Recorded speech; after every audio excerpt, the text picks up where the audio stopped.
Tanta información te desinforma, te confunde, te abruma, no te deja consolidar ningún dato, no te deja reflexionar sobre él.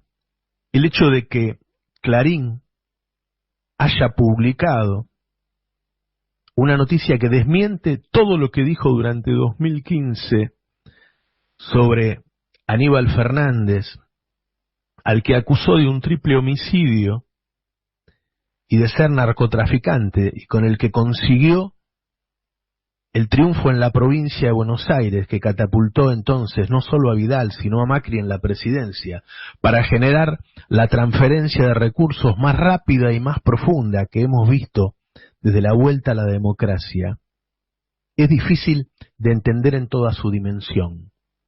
No fue desmentido por el destape, fue desmentido por el mismo medio. Solo hace falta tener un poco de memoria como lector de Clarín para comparar lo que te dice Clarín hoy con lo que te dijo durante todo 2015. Armaron dos grandes causas en 2015, dentro de un montón, la de Nisman y las de Aníbal Fernández.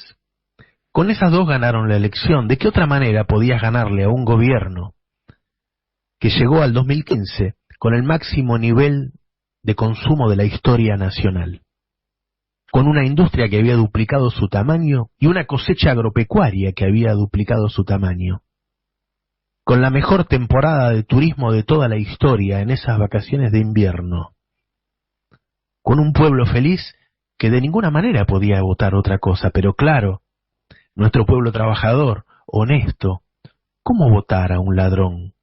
¿O cómo votar a una sospechada de asesina?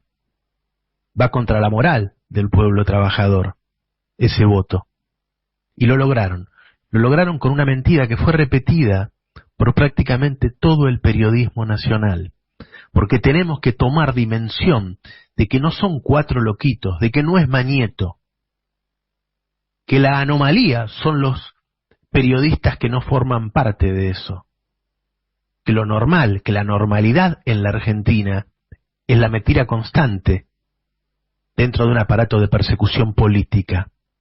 Tenemos que detenernos un rato para pensar cómo ocurrió y cuántos jugadores estuvieron involucrados para esa acusación que terminó con una elección que transfirió recursos, que nos empobreció, que nos endeudó a 100 años, que nos ató al Fondo Monetario Internacional y que terminó incluso con asesinatos legitimados como el de Maldonado y el de Rafael Nahuel.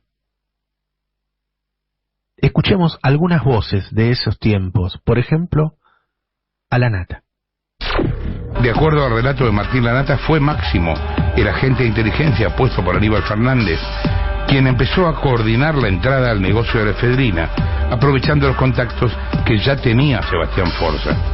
Martín Lanata va a hacer una denuncia judicial. No es que esto termina en un programa de televisión. Y es importante esto, porque por falsa denuncia hay una condena. No es que es gratis decir cualquier cosa. Y otra cosa, la frase esa de no pongas el caballo delante del carro, etcétera, etcétera, fue increíblemente y casualmente dicha por Aníbal en una conferencia de prensa, y es trademark Aníbal. O sea, es una frase tan típica de Aníbal. Cuando yo la escuché digo, obviamente está hablando de Aníbal. Pero bueno, nada. Fíjense cómo él le pone su sello, ¿no? No es nada más que la declaración de quien acusa a Aníbal. Es Lanata buscando alguna forma de convalidar esa acusación a Aníbal Fernández. Lanata, el número 1 de todo el grupo, que medía 30 puntos y que al otro día se reunía en un living de Telenoche, junto con varios periodistas más, para volver a hablar de lo que ya había hablado el domingo. Y todo un séquito de periodistas que repetían durante todo el día, en todos los canales, en todas las radios, la misma operación. El Robin de Lanata, Winiarski, decía esto. Lo que primero, esta entrevista está, hay un acta ante escribano público. Salerno quiere declarar en la justicia. Entiendo que en la causa de Ariel Lijo va a decir todo esto que nos dijo a nosotros. Está ante escribano público, insisto. Él cuenta que cuando en el juicio nombra a Aníbal Fernández o dice la morsa, yo no sé si una de las autoridades judiciales se está pintando las uñas y dice que cuando lo nombra se le cae el esmalte, se ponen muy nerviosos y cambian de lado, que es una constante. La justicia no está investigando más arriba de los funcionarios. Fíjense cómo busca también Wieniawski, seguramente asesorado, porque había un equipo que laburaba con la Nata y con todos estos, en donde había psicólogos, sociólogos. Fue un trabajo enorme que hicieron, no eran productores de televisión, buscaban elementos de legitimación del discurso, como la reacción de la persona que estaba y lo que escuchaba. Todo era para darle más credibilidad. Y después uno de los delincuentes ya probados, Santoro. Yo voy a decir algo políticamente no correcto, pero yo creo que la sospecha del papel de la morsa en todo este caso es quién permitió que en 2 años entraran 55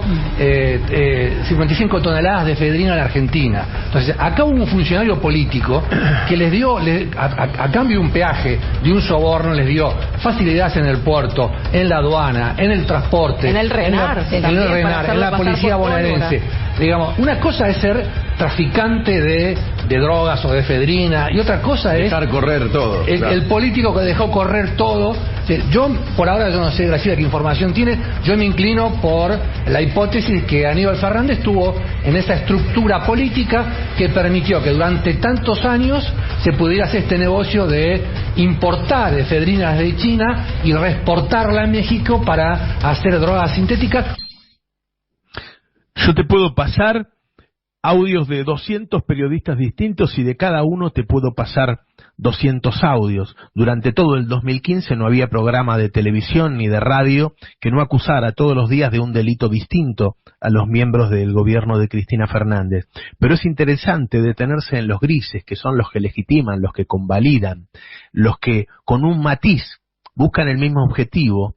E incluso a veces, porque uno va cambiando en la vida, se fueron convirtiendo. Por ahí empezaron siendo simplemente seguidores de un discurso, por temor, por conveniencia, por acomodaticio, y después un día, quizás sin darse cuenta, o quizá porque tomaron la decisión, pasaron a formar parte.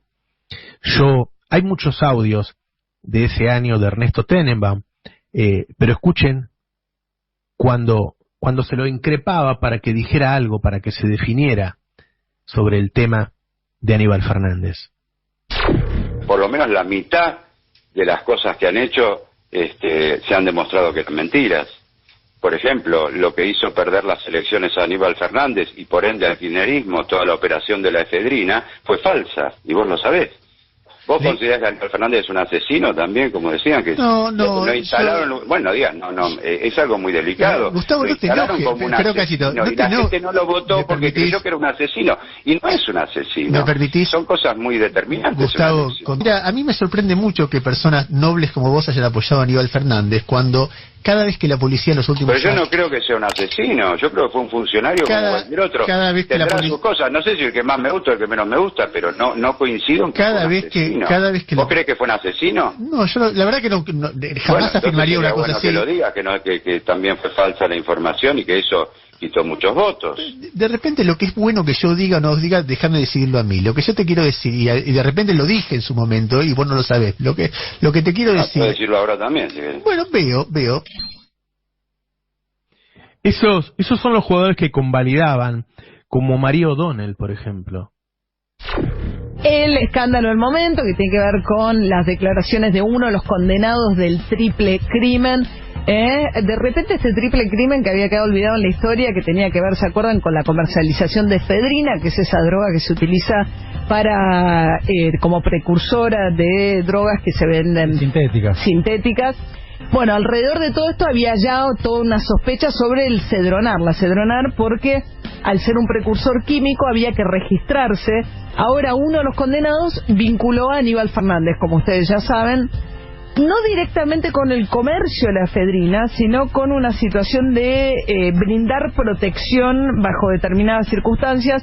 Uno de los asesinados en el triple crimen, según este relato, habría ido a pedir asistencia o protección a Aníbal Fernández y la habría obtenido a cambio de un dinero. El que denuncia todo esto es un puntero de Quilmes, un hombre vinculado a la barra brava de Quilmes. Me parece que la nata hace el laburo que tiene que hacer cuando cree y la manera que él quiere, cada uno opinará lo que quiera creer, pero para mí no, lo que sí... Sin esos jugadores es muy difícil consolidar el discurso de la nata.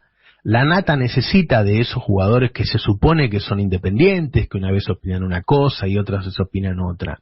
Lo que yo digo es que nos detengamos hoy en esos jugadores, en los que por conveniencia, por interés, por miedo, por acomodaticio, actúan distinto a lo que uno esperaría. En ese momento nosotros estábamos desarmando operaciones, tratando de desmentir, demostrar que todo eso estaba armado.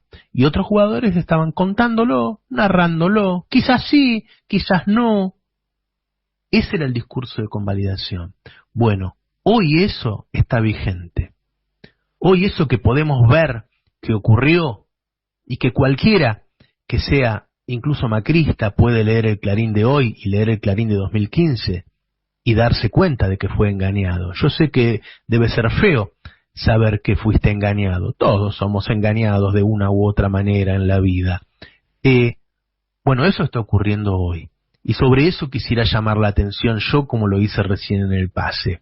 Ese acoso constante a funcionarios, a periodistas, está. Algunos declarados.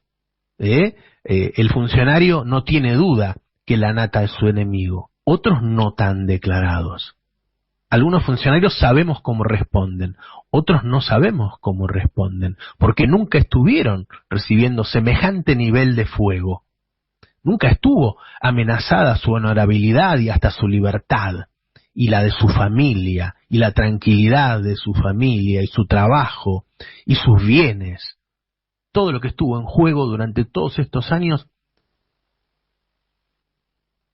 para los funcionarios que al fin y al cabo fueron los que habían logrado ese récord de consumo, ese récord de producción, ese país, por una vez y después de muchas décadas, feliz. Es decir, cuanto más feliz hicieron al pueblo, más intereses tocaron y peor le fue. Bueno, ¿podemos pedirle a estos funcionarios que llegaron para un gobierno pacífico, mientras ven que los otros siguen presos, que hagan algo distinto? Yo tengo muchas dudas sobre eso. Me parece que hay que adaptarse a la nueva situación, que este es otro partido y que algunos jugadores puntuales deberían ser cambiados.